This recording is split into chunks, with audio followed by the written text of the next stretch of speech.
नमस्कार। आज हम डिस्कस करेंगे हिमाचल प्रदेश जीके के important question. Himachal Pradesh GK के इंपॉर्टेंट क्वेश्चन डिस्कस करेंगे। हर एक question exam point of view से इंपॉर्टेंट है, चाहे आपका आने वाला पेपर 1 है, चाहे आपका हाई कोर्ट का एग्जाम है, चाहे आपका कोई TGT, JBT, HPRC, public service commission के अपकमिंग एग्जाम के लिए आप तैयारी कर रहे हैं तो डेफिनेटली यहाँ से आपको हेल्प मिलेगी, जैसे कि पहले भी मिलती रही है। क्वेश्चन नंबर 1 से अभी हम डिस्कशन को स्टार्ट करते हैं। बोलते हैं, according to 2011 census what is rural decadal growth rate of Himachal Pradesh. तो बोलते हैं 2011 की जनगणना के अनुसार हिमाचल प्रदेश की जो ग्रामीण दशकीय वृद्धि दर है वो क्या है। तो देखो, हिमाचल प्रदेश में अगर हम 2011 की जनगणना के अनुसार देखते हैं कि जो रूरल डिकेडल ग्रोथ रेट है वो कितनी है, तो वो आती है 12.65%। ऑप्शन ए जो है वो सही आंसर हो जाएगा।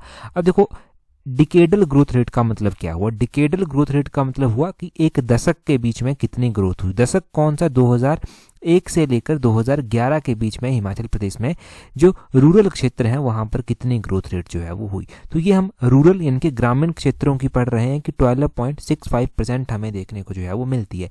अगर वैसे ही आपसे पूरे हिमाचल की ओवरऑल पूछी जाए, और पूछी भी गई है पूरे हिमाचल की ओवरऑल, तो पूरे हिमाचल की ओवरऑल जो डिकेडल ग्रोथ रेट है 2001 से 2011 के बीच में अकॉर्डिंग टू 2011 सेंसस वो कितनी है, वो है 12.94%। वो 94% है 12 पॉइंट, ये आपने ध्यान रखना है।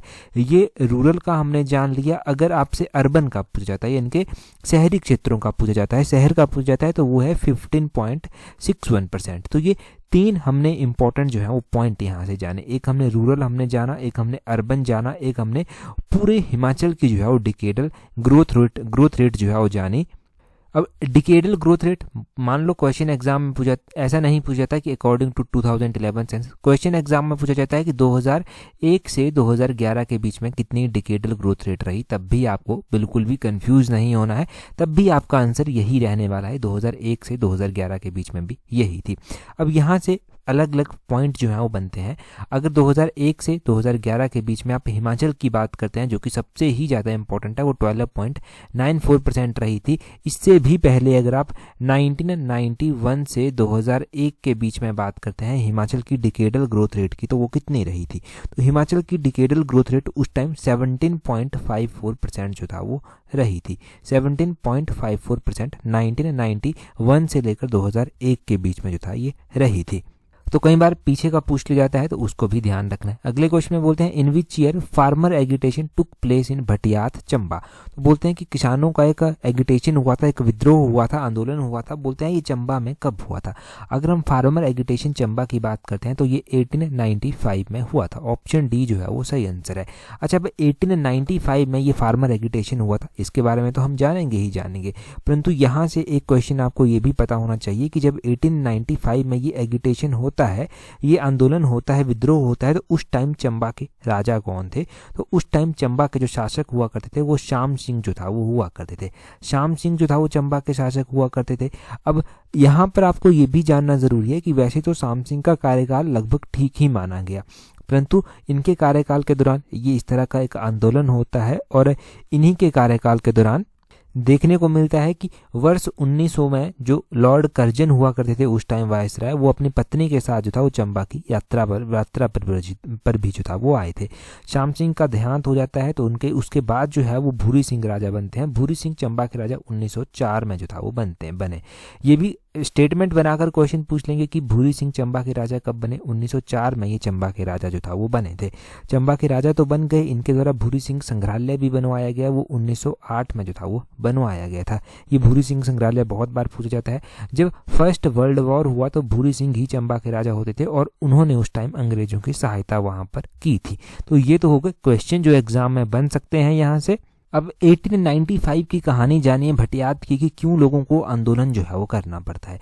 एक तो देखो, लोगों को जो है वो आंदोलन इसलिए करना पड़ता है क्योंकि उनके ऊपर जो लगान लगाया जा रहा था, भूमि टैक्स जो लगाया जा रहा था, उसका बोझ बहुत ज़्यादा जो था वो पड़ रहा था। दूसरा, उनको बेगार जो है वो उनसे ज़्यादा वसूली जा रही थी। बेगार का मतलब क्या है? बेगार का मतलब ये है कि किसी भी परिवार के एक व्यक्ति को जो है वो प्रत्येक वर्ष लगभग 6 महीने तक मुफ्त में जो था वो काम करना पड़ता था, चाहे वो अंग्रेज के पास जाकर करना पड़ा, चाहे वो राजा के पास करना पड़े। तो वो बेगार भी ज़्यादा उनसे ली जा रही थी, टैक्सेस भी जो था वो ज़्यादा थे। अब लोग यहाँ से बड़े ही असंतुष्ट थे। अब लोगों का जो शोषण किया जा रहा था, इसके विरुद्ध लोगों ने वहाँ के राजा शाम सिंह और शाम सिंह के वजीर हुआ करते थे गोविंद राम, इन दोनों के खिलाफ जो था वो आंदोलन किया। और इसका जो सेंटर बना था वो बल्लाना गांव भटियात का बना था। भटियात में कहीं बल्लाना गांव होगा, ये जो था वो सेंटर बना था। और फिर बाद में चलकर किसानों को थोड़ा सा आश्वासन दिया गया, उनको थोड़ा सा शांत किया गया। अब किसान भी थक गए थे आंदोलन कर करके, तो आश्वासन जो दिए गए थे उनको मानना पड़ा और वो पीछे जो था वो हट गए थे, आंदोलन जो था वो खत्म हो गया था उस तरह से। नेक्स्ट क्वेश्चन देखते हैं हमारे पास क्या बोलते हैं चूज द करेक्ट स्टेटमेंट। तो बोलते हैं कि करेक्ट स्टेटमेंट इनमें से आपको चूज करनी है कि विच वन इज करेक्ट। तो बोलते हैं स्टेटमेंट 1 में कि खून festival is famous festival of पत्तन वैली। तो बोलते हैं कि जो खून फेस्टिवल है ये पत्तन वैली का जो है वो एक प्रसिद्ध त्योहार है। तो पत्तन वैली कहाँ पर पड़ती है? पत्तन वैली जो है वो लाहौल स्पीति में पड़ती है। जो चंद्रभागा वैली है उसको पत्तन वैली भी जो है वो बोलते हैं। और खून फेस्टिवल वहाँ पर ही एक खून फेस्टिवल जो है वो मनाया जाता है। इस खून फेस्टिवल को जो है वो फागली भी बोलते हैं, फागली भी इसको बोलते हैं। और ये जो है वो फेमस फेस्टिवल है पत्तन वैली का, बिल्कुल सही बात है। तो एक कई बार क्वेश्चन ये पूछ लेते हैं कि पत्तन वैली कहाँ पर है, तो ये लाहौल स्पीति में आती है। चंद्रभागा वैली को पत्तन वैली भी बोल देते हैं। आगे हमारे पास स्टेटमेंट 2 जो है वो दी गई है। बोलते हैं यहाँ पर बोलते हैं कि Buchhan dance is performed in Pin valley. कि जो बुच्चन डांस है ये परफॉर्म किया जाता है पिन वैली में। अगर हम हिमाचल में डांसेस की बात करें तो हमें अलग अलग क्षेत्रों में अलग अलग डांस जो है वो देखने को मिल जाएंगे। यहाँ पर एक अलग से डांस दिया गया है बुच्चन डांस, पहले आपने पढ़ा भी नहीं होगा, कम पढ़ा होगा। तो बुच्चन डांस की अगर हम बात करते हैं तो ये बुच्चन डांस पिन वैली में ही जो है वो परफॉर्म किया जाता है। इसको भूचन कहते हैं, भूचन नृत्य। ये भूचन नृत्य जो है वो पिन वैली में ही किया जाता है। तो दूसरी स्टेटमेंट भी सही हो गई। कंफ्यूज होने की जरूरत नहीं है कि आपने नहीं पढ़ा है तो ये पिन वैली में नहीं होगा, पिन वैली में ही ये नृत्य होता है। और इस नृत्य में जो है वो तलवार चलाने की जो एक दक्षता होती है, तलवार चलाने का जो टैलेंट होता है उसको जो है वो प्रदर्शित किया जाता है। इसको भूचन नृत्य इसलिए कहते हैं क्योंकि भूचन जो जाति है उसके लोग इसको जो है परफॉर्म करते हैं, तो उसको भूचन नृत्य जो है वो बोल देते हैं। इस जनपद में जो है वो और भी हमें इस तरह के नृत्य देखने को मिल जाते हैं, जैसे कि सिंह नृत्य आप पढ़ते हैं, बंदर नृत्य एक बताया गया है, बाघ नृत्य बताया गया है, याक नृत्य बताया गया है। तो इस तरह के नृत्य जो है वो प्रचलित है। असल में जानवरों के नाम पर नाम इसलिए दिया गया है क्योंकि जानवरों की खाल में घुसकर इन डांसेस को परफॉर्म किया जाता है। तो इस तरह से ये जो है वो हो जाते हैं। मुंह के ऊपर मखौटा लगा लिया गया, मुंह में लाल काला हरा पीला रंग लगा लिया गया, तो इस तरह से जो है वो उनको प्रदर्शित जो है वो करते हैं। तो ये हमारे पास एक पिन वैली का इंपॉर्टेंट डांस हो गया। भूचन डांस पता चल गया इन दोनों के बारे में, खून फेस्टिवल लाहौल स्पीति का, भूचन डांस पिन वैली का। दोनों ही स्टेटमेंट्स हमारे पास सही हैं। Both statement 1 and 2 are correct. ये दोनों ही स्टेटमेंट्स हमारे पास सही हैं। कोई भी डाउट, कोई भी संदेह आपको नहीं रहना चाहिए। यहाँ से इतना जानते हैं, आगे चलते हैं। अभी हमारे पास आगे क्वेश्चन है। बोलते हैं यहाँ पर बोलते हैं which village is starting point of track route to Bharmour from Dharamshala. अगर भरमौर से धर्मशाला की ओर ट्रैक आपको करना है तो उसका जो स्टार्टिंग पॉइंट धर्मशाला साइड से आता है वो कौन सा आता है? अगर भरमौर से आपको यानी धर्मशाला से आपको भरमौर साइड को ट्रैक करना है तो जो स्टार्टिंग विलेज कोई आएगा वो आएगा Khaniyara village. Khaniyara option D जो है वो सही आंसर हो जाएगा। खनियारा विलेज जो है वो स्टार्टिंग पॉइंट जो है वो आता है। उसी तरह आपने यहाँ से कुछ और बातें भी ध्यान रखनी है। आपने ध्यान रखना है कि धर्मशाला डिस्ट्रिक्ट कांगड़ा में आता है, भरमौर डिस्ट्रिक्ट चंबा में जो है वो आता है। तो हमारे पास कुछ ऐसे दर्रे हैं जो कि कांगड़ा को भरमौर से जो है वो जोड़ते हैं। तो कांगड़ा को जो भरमौर से दर्रे जोड़ते हैं उन दर्रों में जो है वो एक इंद्रहार पास जो है वो आ जाता है। इंद्रहार पास आपने ध्यान रखना है, एक इंद्रहार पास है, ये कांगड़ा को भरमौर से जोड़ता है। एक निखोरा पास आ जाता है, ये भी जो है वो कांगड़ा को भरमौर से जोड़ता है। एक सिंगूर पास आ जाता है, ये भी जो है वो कांगड़ा को भरमौर से जोड़ता है। उसी तरह कुछ ऐसे दर्रे भी हैं जो डिस्ट्रिक्ट चंबा को कांगड़ा के साथ जो है वो जोड़ते हैं। चंबा और कांगड़ा को जो आपस में जोड़ते हैं, जैसे कि एक पास जो बहुत बार एग्जाम में पूछा गया है वो वारू पास जो है वो पूछा गया है, ये ध्यान रखना है। एक बल्लेणी पास आ जाता है, बल्लेणी का जोत जिसको बोलते हैं। एक तोरी जोत आ जाता है, तोरी, एक तोरी जोत आ जाता है। तोरी के अलावा जो है वो भीम घसूतड़ी आता है, एक भीम घसूतड़ी, ये भी बहुत इंपॉर्टेंट है। पहले पहले तो भीम घसूतड़ी बहुत बार एग्जाम में पूछा जाता था, अभी कम पूछा जाता है थोड़ा, परंतु याद रखना है। भीम घसूतड़ी आता है। एक चौरी आता है, चौरी भी ये जो है वो चंबा को कांगड़ा से जो है वो जोड़ता है। तो इस तरह के कुछ, एक तेलंग रह गया, तेलंग भी इंपॉर्टेंट है, तेलंग रह गया, ये भी जो है वो चंबा को कांगड़ा से जो है वो जोड़ता है। तो चंबा को जो कांगड़ा से साथ जोड़ते हैं पासिस वो अलग से हैं, उनकी लिस्ट अलग से होनी चाहिए। और कांगड़ा को जो स्पेसिफिक रूप से भरमौर के साथ जोड़ते हैं, 3 दर्रे सिंगूर, निखोरा और इंद्रहार, उनको अलग से जो है वो आपने ध्यान रखना है। इतना ध्यान रख लिया एग्जाम पॉइंट ऑफ व्यू से काफ़ी है। नेक्स्ट क्वेश्चन की ओर जो है वो चलते हैं, परंतु उससे पहले अगर आप तैयारी कर रहे हैं पेपर 1 के लिए, आप हाईकोर्ट के एग्ज़ाम के लिए या फिर अपकमिंग टीजीटी, जेबीटी, इन एग्ज़ाम्स के लिए तैयारी कर रहे हैं, हिमाचल के एग्ज़ाम्स के लिए कॉम्प्रिहेंसिव वे से आप एचपीआरसी और पब्लिक सर्विस कमीशन के एग्ज़ाम्स को कवर करना चाहते हैं इन सभी को, तो आप टेस्ट सीरीज हमारी ज्वाइन कर सकते हैं। जो लेटेस्ट टेस्ट सीरीज हमारी चली हुई है जिसका लिंक नीचे डिस्क्रिप्शन बॉक्स, कमेंट बॉक्स में दिया गया है। स्लॉट 1 ऑलमोस्ट बुक होने वाला है, तो आप स्लॉट 1 में खुद को रजिस्टर कर सकते हैं, क्योंकि स्लॉट 1 में काफ़ी अच्छा खासा डिस्काउंट आपको देखने को मिलेगा।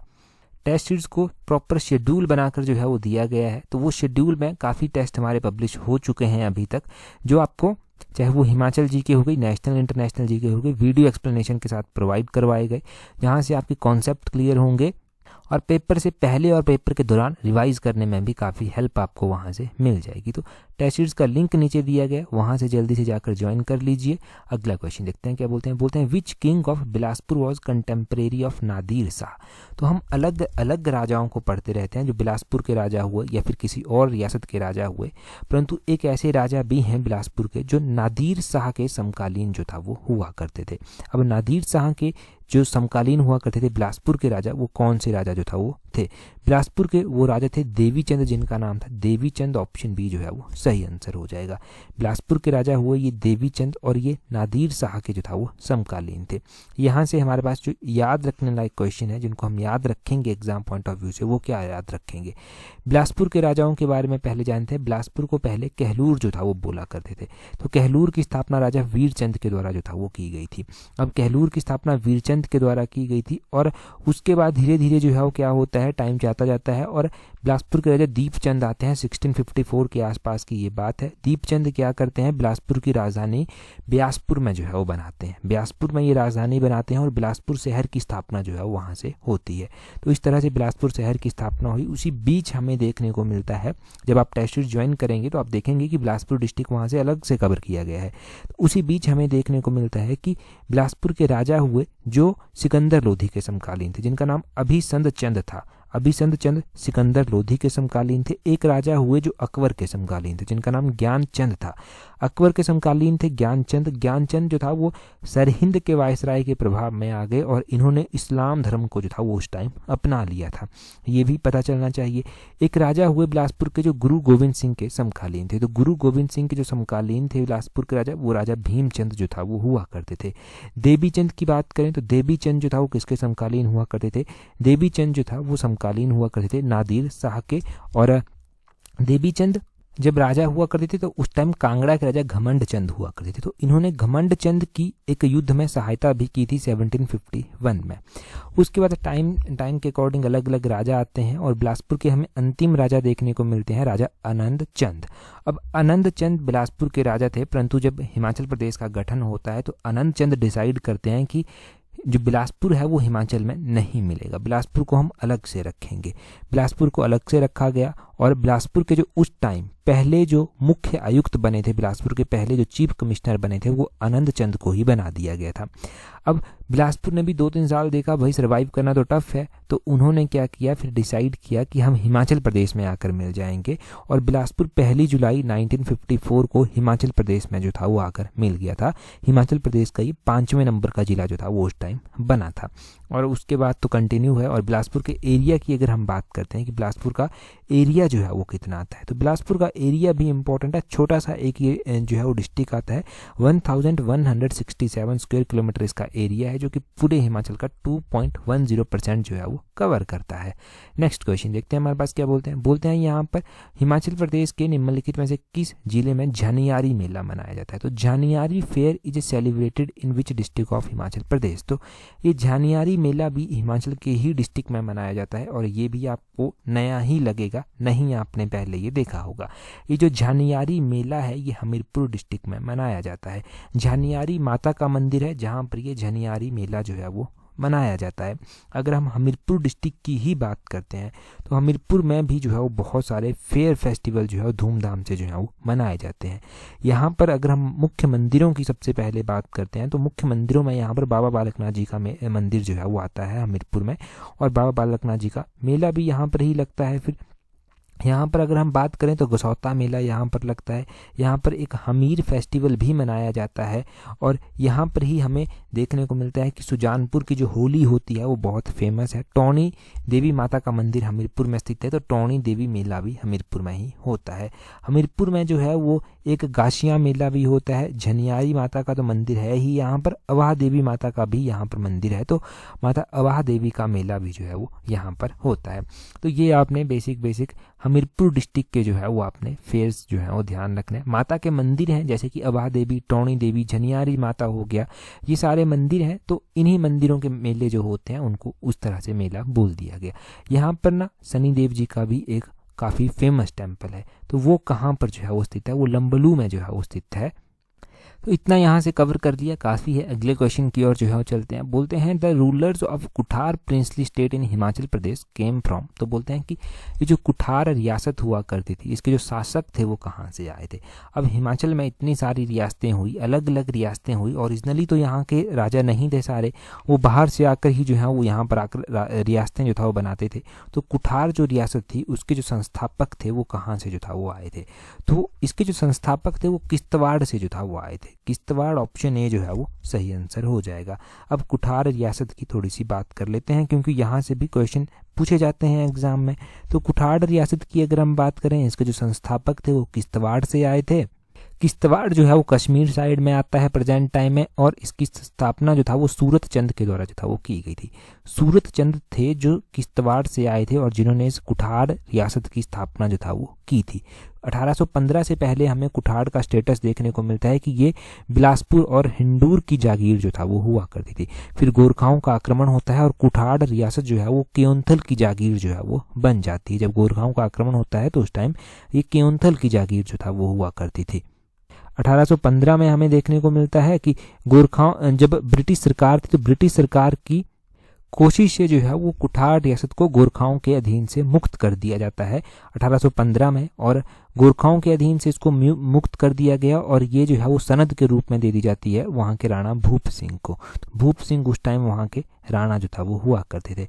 और ब्रिटिश सरकार ने अपनी पहली जो सैन्य चौकी स्थापित की थी वो 1816 में जो था वो की थी, और ये चौकी स्थापित की गई थी सबाथू में। सबाथू कहाँ पर आता है वो आप कमेंट करके बताएंगे कि प्रेजेंट टाइम में जो सबाथू क्षेत्र है वो कहाँ पर आता है। और सबाथू जो था वो गोरखाओं के द्वारा वैसे उसका निर्माण करवाया गया था सबाथू किले का, परंतु यहाँ पर 1816 में ब्रिटिश सरकार ने अपनी पहली सैन्य चौकी जो था वो स्थापित कर दी थी। तो कुठार का पता चल गया। अगला क्वेश्चन देखते हैं हमारे पास क्या बोलते हैं। बोलते हैं Yashwant Nagar of Sirmaur is situated on the bank of which river. तो ये यशवंत नगर ना कहाँ पर पड़ता है, सिरमौर में पड़ता है। तो सिरमौर के साथ ब्यास नदी का दूर दूर तक कोई लेना देना नहीं है, तो ब्यास तो इसका आंसर नहीं होगा। सिरमौर में बहती है यमुना नदी और उसकी छोटी छोटी सहायक नदियां वहां पर बनती हैं। तो सिरमौर का जो यशवंत नगर है वो उस जो कौन सी नदी के किनारे स्थित है, तो वो गिरी नदी के किनारे जो है वो स्थित है। ऑप्शन बी जो है वो सही आंसर हो जाएगा। गिरी नदी के किनारे बसा हुआ है ये यशवंत नगर, और यहाँ पर एक बड़ा ही बहुत ही विशाल जो है वो व्यापारिक केंद्र भी जो है वो स्थित है, ये आप ध्यान रखें। अगर हम बात करते हैं अब गिरी नदी की, गिरी नदी के बारे में भी एग्जाम में क्वेश्चन जो है वो बन जाते हैं। पहली बात कि गिरी नदी जो है वो किसकी सहायक नदी है, ये आपको पता होना चाहिए। फिर पता होना चाहिए कि गिरी नदी निकलती कहाँ से है। तो गिरी नदी की बात की जाए तो गिरी नदी जो है वो यमुना की एक इम्पोर्टेंट सहायक नदी है, और ये कुप्पर पीक से जो है वो निकलती है। कौन सी पीक से, कुप्पर पीक से जो है ये निकलती है। कुप्पर पीक से जब ये निकलती है तो यशवंत नगर जो है वो इसके किनारे बसा हुआ है। डिस्ट्रिक्ट सिरमौर को ये दो इक्वल भागों में जो है वो डिवाइड कर देती है। एक सिसगिरी करके आता है रीजन, एक ट्रांसगिरी करके जो है वो रीजन आता है। सिसगिरी और ट्रांसगिरी इन दो भागों में जो है ये डिवाइड कर देती है। एक बार ना मैप पे हम देखते हैं कि किस तरह से ना ये कहाँ पर है, कहाँ जैसे डिवाइड करती है। तो ये सिरमौर डिस्ट्रिक्ट जो है सबसे नीचे जो है वो आता है। सिरमौर डिस्ट्रिक्ट आता है तो ये गिरी नदी ना कुछ इस तरह से यहाँ जैसे ना डिवाइड कर देती है। टू इक्वल पार्ट में ये डिवाइड करती है। अब 2 इक्वल पार्ट में डिवाइड करती है तो जो रीज़न बनते हैं वो भी हमने जान लिए। यमुना हिमाचल की सबसे छोटी नदी है जो कि खोदर मांझी नामक स्थान पर हिमाचल में एंटर करती है और ताजेवाला नामक स्थान पर हिमाचल को छोड़ देती है। तो चलिए ये हो गया सारा। डिटेल से आगे देखते हैं हमारे पास क्या बोलते हैं eight which of the following place copper is not found in district Kullu. District Kullu में ना कॉपर पाया जाता है, और अगर आप ये सोच रहे हैं कि कॉपर की बहुत बड़ी खदानें वहाँ पर हैं तो वैसा नहीं है। थोड़ी थोड़ी क्वांटिटी में कॉपर जो है वो पाया जाता है, परंतु कुछ क्षेत्र ऐसे हैं जहाँ पर कॉपर इनमें से नहीं पाया जाता है।